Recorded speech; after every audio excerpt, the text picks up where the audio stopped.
Assalamualaikum warahmatullahi wabarakatuh. Waalaikumsalam warahmatullahi wabarakatuh.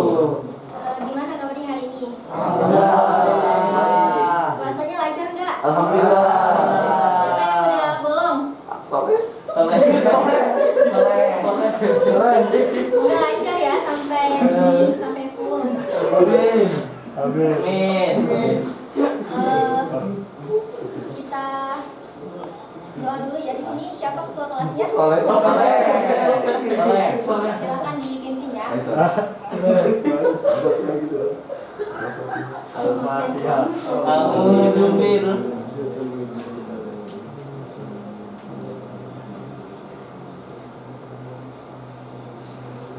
Amin. Sudah selesai. Oke, baik.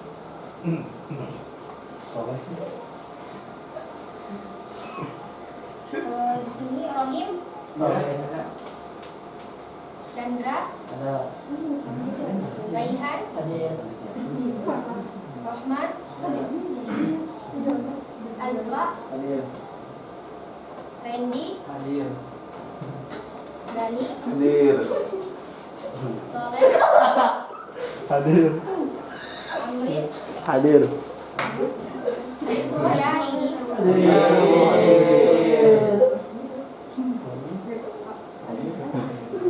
baik. Belajarnya masih semangat gak? Walaupun puasa tetap semangat ya. Ada salah satu hadis dari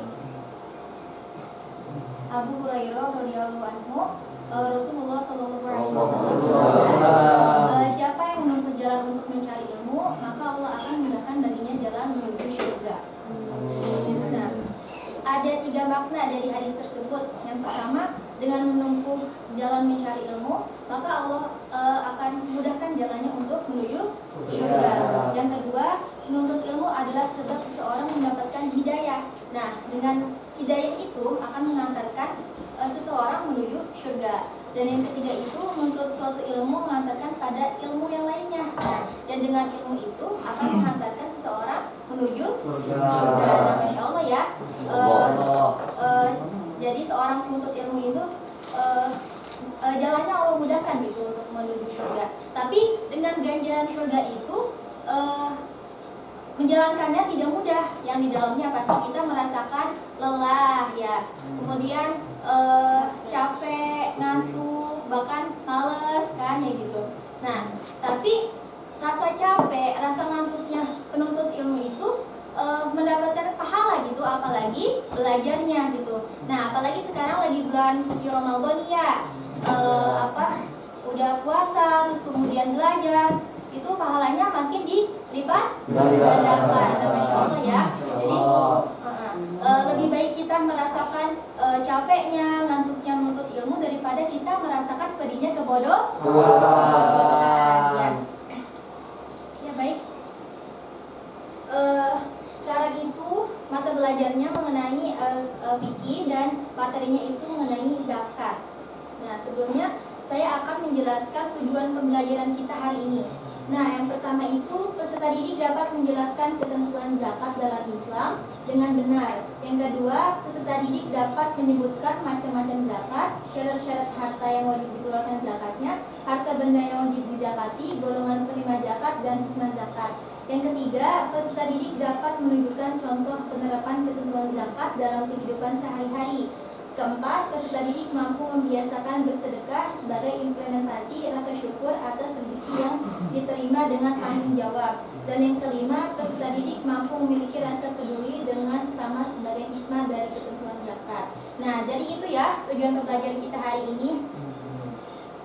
Nah, kemudian ada pembahasan kita kali ini ada 8 pembahasan. Yang pertama itu ada pengertian zakat. Yang kedua ada macam-macam zakat.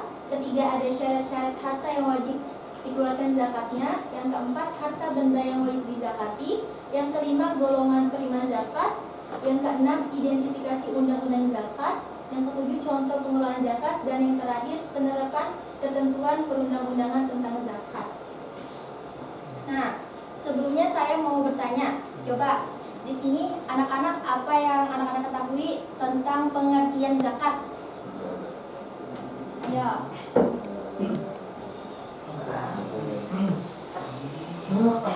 Coba zakat itu apa sih? Ada yang tahu? Oke. Ada yang tahu ya? Zakat itu apa? Coba ada yang tahu? Nggak tahu. Pasti ada yang tahu. Nggak ada. Nanti kalau ada yang tahu nilainya plus.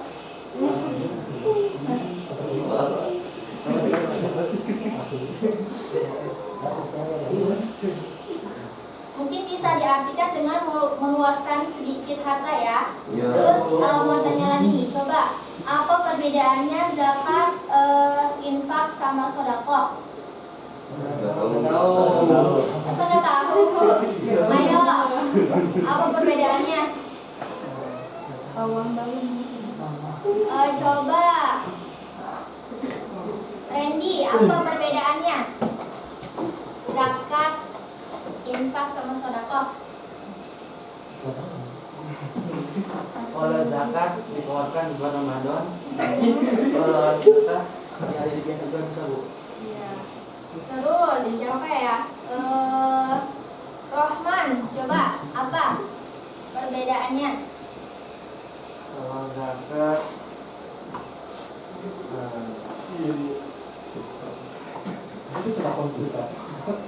Ayo, pakai Randy bu. sama nggak boleh sama dong. Ayo,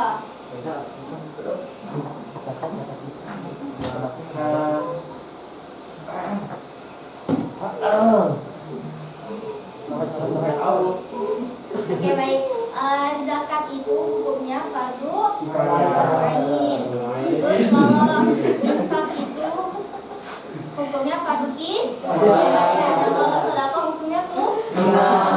Nah, kalau zakat itu dikeluarkan bagi seseorang yang memenuhi syarat, ya bisa mampu. Nah, dan diberikan kepada orang tertentu. Nah, kemudian kalau infak itu membelanjakan atau apa ya, menyumbangkan sesuatu berbentuk harta untuk kepentingan Islam. Contohnya itu apa? Coba. Tahu. Contohnya itu dalam pembangunan masjid atau yayasan. Nah, itu kita harus berinfak. Nah, kemudian kalau sedekah itu semua jenis kebaikan yang diberikan sukarela kepada orang lain. Nah, kalau sedekah itu nggak hanya berbentuk harta, tapi bisa apa? Senyum. Nah, sesuai hadisnya apa? Tabassum. Senyummu kepada saudaramu. Kemudian zakat. Zakat itu apa aja sih yang kalian ketahui? Zakat fitrah. Nah, Zakat mal. ya nanti dibahas ya. Oke. Nah, zakat dalam Islam. Islam adalah sebuah sistem yang sempurna dan menyeluruh. Dengan Islam, Allah memuliakan manusia agar dapat hidup dengan nyaman dan sejahtera di muka bumi ini. Di antara sarana-sarana menuju kebahagiaan hidup, manusia yang diciptakan Allah melalui agama Islam adalah disyariatkannya zakat. Zakat disyariatkan dalam rangka meluruskan perjalanan manusia agar selaras dengan syarat-syarat menuju kesejahteraan manusia secara pribadi dan kesejahteraan manusia dalam hubungannya dengan orang lain. Nah, jadi disyariatkannya zakat itu untuk mensejahterakan manusia. Nah, selanjutnya itu ada pengertian zakat. Kata zakat ditinjau dari sisi bahasa Arab, memiliki beberapa makna, diantaranya berkembang, berkah, banyaknya kebaikan, menyucikan dan memuji. Sedangkan dalam istilah fikih, zakat memiliki arti sejumlah harta tertentu yang diambil dari harta tertentu dan wajib diserahkan kepada golongan tertentu. Nah, jadi arti zakat itu bisa diartikan berkembang, kemudian apa? Banyaknya kebaikan, Menyucikan. memuji. Nah, kenapa bisa disebut berkembang? Karena dengan kita berzakat maka kita akan mendapatkan pahala. Terus juga dengan kita berzakat kepada orang lain, maka orang tersebut bisa meneruskan kehidupannya gitu dengan harta yang kita berikan gitu. Terus juga berkah. Kenapa disebut berkah? Karena walaupun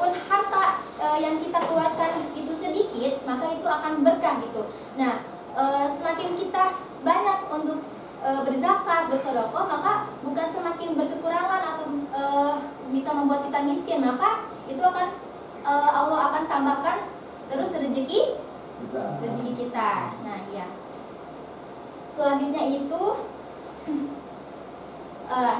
zakat ini disebut-sebut sebagai saudara kandung dari ibadah sholat karena seringkali dalam banyak ayat dan hadis perintahnya disandingkan secara langsung dengan perintah sholat. Sebagai contoh dalam surat Al-Baqarah ayat 110. Siapa yang mau bacakan? Soleh. Ayo, coba bacakan. Soleh yuk. Bismillahirrahmanirrahim. Wa aqimus salata wa atuz zakah wa ma tuqaddimu li anfusikum min khairin tajiduhu 'indallah innallaha bima ta'maluna basir.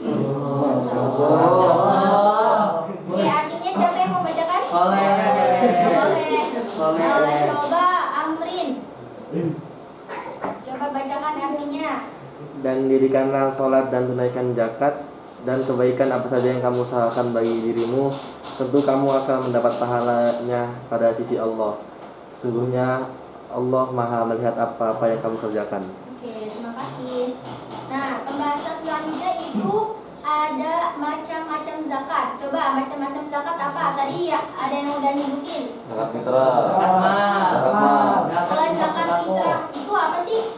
Zakat. Ya. Kalau zakat mal itu apa? Zakat untuk menyisihkan harta. Oke, baik. Nah, macam-macam zakat itu ada dua. Yang pertama zakat fitrah dan yang kedua zakat mal. Nah, zakat fitrah menurut istilah syara adalah zakat yang wajib dikeluarkan oleh setiap muslim yang menemui sebagian atau keseluruhan bulan Ramadan dan bulan Syawal yang berupa makanan pokok sesuai kadar yang telah ditentukan oleh syara. Nah, jadi zakat fitrah itu dikeluarkan pada kapan? Ramadan. Nah, itu berupa makanan pokok. Makanan pokok di Indonesia itu apa? Dikeluarkannya berapa liter? 1 Berapa? 1 kilo. 1 kilo. 2,5 kilo. 2,5 kilo. Ya. Nah, selain beras, apa aja sih yang boleh? Buah. Nah, uang. Ya. Ya. Nah, itu ya. Kemudian zakat mal. Nih, secara umum zakat mal adalah sejumlah uang yang wajib dibayarkan atas kepemilikan harta kekayaan dan telah memenuhi syarat. Contohnya yaitu apa? Contohnya? Nah,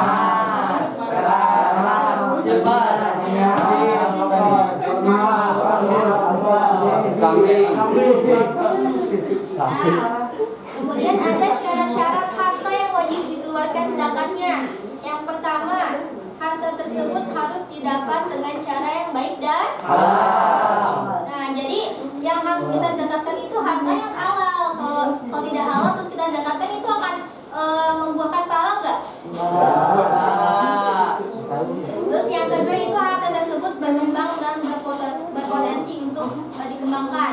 Artinya itu misalnya hartanya itu yang kita peroleh itu dari usaha atau bisnis. Nah, itu kan hartanya berkembang. Nah, itu wajib untuk dikeluarkan zakatnya. Yang ketiga itu milik penuh. Artinya milik penuh apa? Milik sendiri. Yang di dalamnya tidak ada harta atau hak orang lain. Yang keempat itu mencapai nisab. Yang kelima itu mencapai 1 tahun. yang terakhir apa? Selanjutnya itu ada harta benda yang wajib dizakati apa aja? Coba. Harta benda yang wajib dizakati. Mobil. Rumah. Sapi. Harta benda yang wajib dizakati itu ada emas dan perak. Kemudian zakat penghasilan atau profesi, binatang ternak dan hasil pertanian, dan barang temuan. Nah, barang temuan itu seperti apa? Barang temuan itu seperti apa? Jam tangan. Kata karuna yang isinya barang yang berharga misalnya di dalamnya itu emas atau perak gitu. Kemudian itu ada golongan penerima zakat. Coba siapa yang mau membacakan ayatnya? Jangan. Soleh. Rohim. Coba Rohim. Bacakan ayatnya.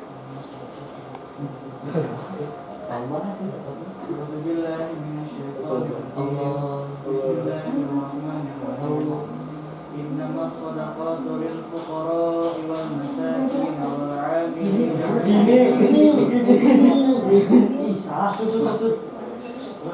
'amilina 'alaiha wal mu'allafati qulubuhum wa fir riqabi wal gharimin wa fi sabilillahi wa ibnis sabil fariidatan minallah wallahu 'alimun hakim. Masya Allah. Allah. Terima kasih. Nah, artinya coba Dani bacakan. Tadi sudah Dani ya? Belum.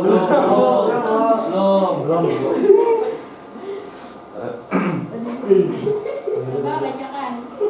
Artinya, sesungguhnya zakat-zakat itu hanyalah untuk orang-orang fakir, orang-orang miskin, pengurus-pengurus zakat, para mu'allaf yang dibujuk hatinya untuk memerdekakan budak, orang-orang yang berhutang untuk jalan Allah, dan untuk mereka yang sedang dalam perjalanan, sebagai suatu ketetapan yang diwajibkan Allah, dan Allah Maha mengetahui lagi Maha bijaksana. Quran Surah At-Taubah ayat 60. Oke, terima kasih. Sama-sama. Nah, jadi dari Quran Surat At-Taubah ayat 60 yang berhak menerima zakat dapat dirinci, yaitu yang pertama siapa? Fakir, miskin, Kemudian amin, yang keempat, lima, enam, Gharib, tujuh, Miskin, delapan, Miskin. Oke. Apa perbedaannya fakir dan miskin? Fakir. Hah? level tertinggi kemiskinan. Ya, tinggi. Oke. Kalau fakir itu orang yang tidak mempunyai harta ataupun pekerjaan gitu. Nah, kalau miskin itu dia masih punya harta tapi hanya bisa untuk memenuhi dirinya pribadi. Nah, gitu. Kalau amil itu apa? Pengelola zakat. Mu'alaf? Masuk Islam. Budak sahaya? Budak. Kalau gharim apa gharim? Yang utang. Yang Iya, punya orang yang mempunyai hutang. Kemudian fisabilillah dan ibnu sabil. Pembahasan selanjutnya itu mengenai identifikasi undang-undang zakat. Coba Raihan bacakan.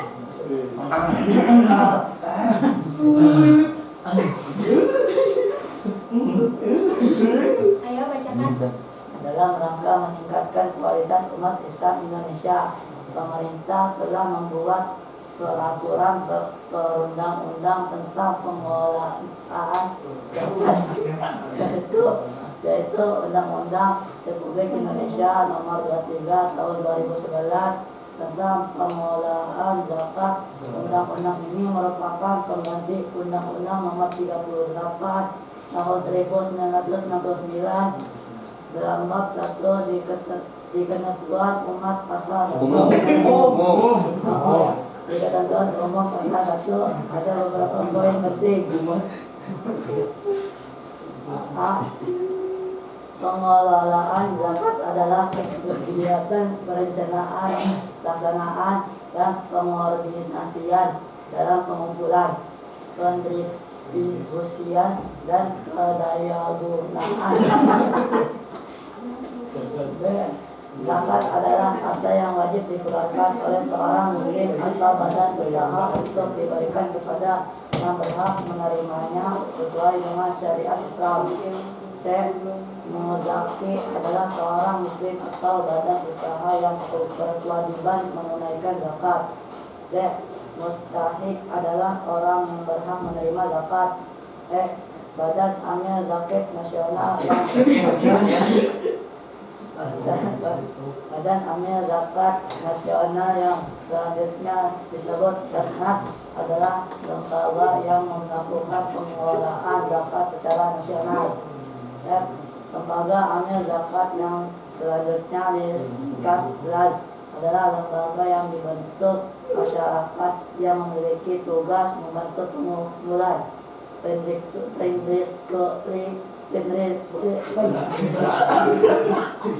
pendistribusian dan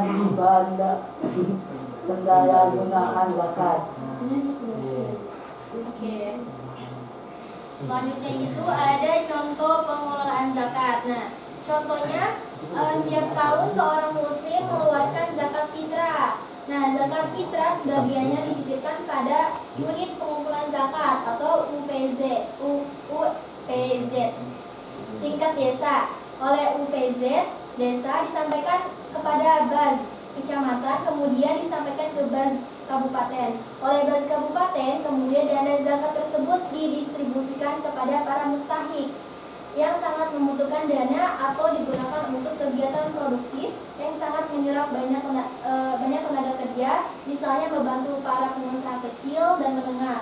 Dengan demikian, dana zakat dapat dikelola dengan baik dan tepat sasaran sesuai dengan fungsi dan tujuan. Nah, jadi itu ya salah satu contoh pengelolaan zakat. Selanjutnya itu ada penerapan ketentuan perundang-undangan tentang zakat. Coba Azfa bacakan. Ketentuan perundang-undangan tentang zakat sebagaimana telah dijelaskan di atas hendaknya dapat diterapkan dalam kehidupan sehari-hari. Ketentuan perundang-undang zakat tersebut sebenarnya telah cukup memadai untuk dilaksanakan oleh umat Islam di negara ini, sebab mayoritas penduduk Indonesia adalah Muslim. Dalam undang-undang zakat tersebut dapat kewajiban membayar zakat bagi orang yang telah memenuhi persyaratan tertentu.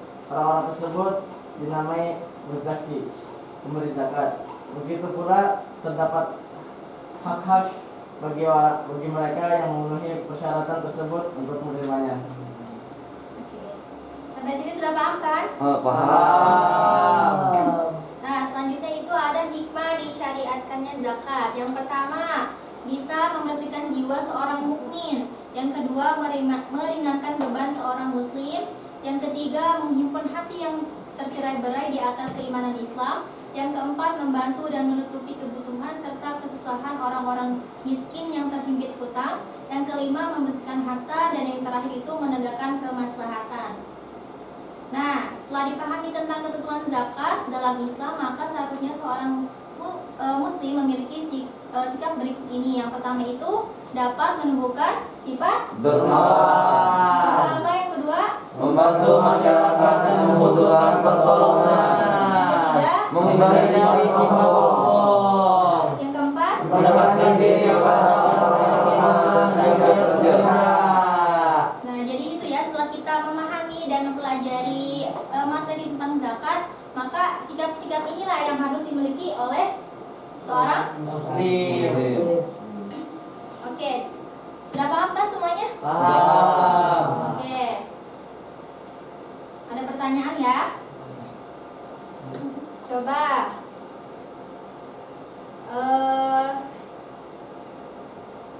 Randy, jelaskan pengertian zakat tadi.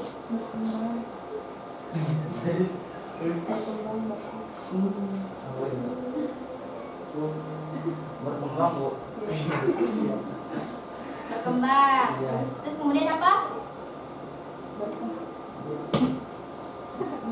Apa? Berkah, Bu. Berkah. Kemudian? Menyucikan, Bu. Betul. Terus kemudian Chandra, apa perbedaannya zakat, infak, dan sedekah? Zakat artinya infak dikeluarkan untuk pembangunan, sedekah dikeluarkan senyum juga bisa. Terus kalau zakat apa? Membersihkan jiwa zakat. Oke, baik. Kemudian Rohman, coba sebutkan macam-macam zakat serta jelaskan. Ayo, tadi udah disebutkan macam-macam zakat. Zakat fitrah. Zakat fitrah dikeluarkan saat bulan Ramadan Berupa apa? berupa makanan pokok, Apa makanan pokoknya? beras. Kemudian apa lagi? Yang kedua zakat mal. Zakat mal dikeluarkan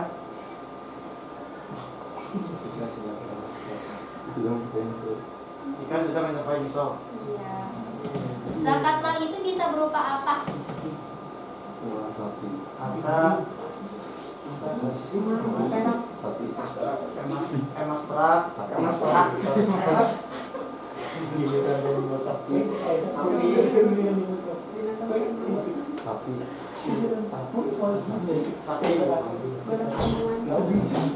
Oke. Kemudian Amrin.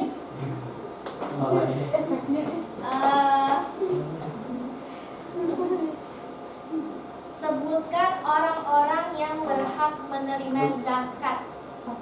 Fakir miskin, amil, Ya, terus walaf, ya. ibnu sabil, fisabilillah, Ya.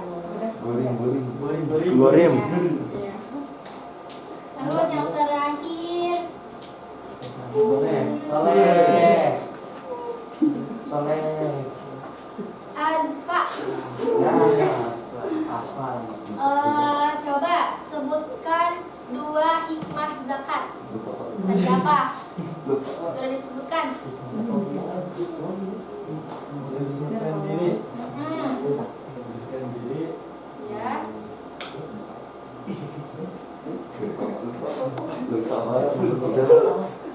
Satu lagi, ayo apa? Bersihkan mata. Boleh. Oke, baik, sampai sini sudah paham kan? paham. Jadi kesimpulannya, zakat adalah sesuatu yang hukumnya wajib diberikan dari sekumpulan harta benda tertentu menurut sifat dan ukuran tertentu kepada golongan tertentu yang berhak menerimanya. Kemudian macam-macam zakat itu ada 2. Yang pertama zakat fitrah dan yang kedua itu ada zakat mal. Kemudian yang berhak menerima zakat ada 8 golongan atau kelompok, yaitu fakir miskin, amil, mu'alaf, budak sahaya, gharib, fisabilillah, dan ibnu sabil. Nah, jadi itu ya materi kita kali ini. Sepertinya waktunya sudah habis ya. Coba buka halaman buku 153. Nah, itu ada pertanyaan, nanti tolong dijawab ya dan dikumpulkan di minggu depan. Oke. Kita tutup perkuliahan kita tutup pembelajaran kita kali ini dengan membaca hamdalah dan doa kafaratul majlis.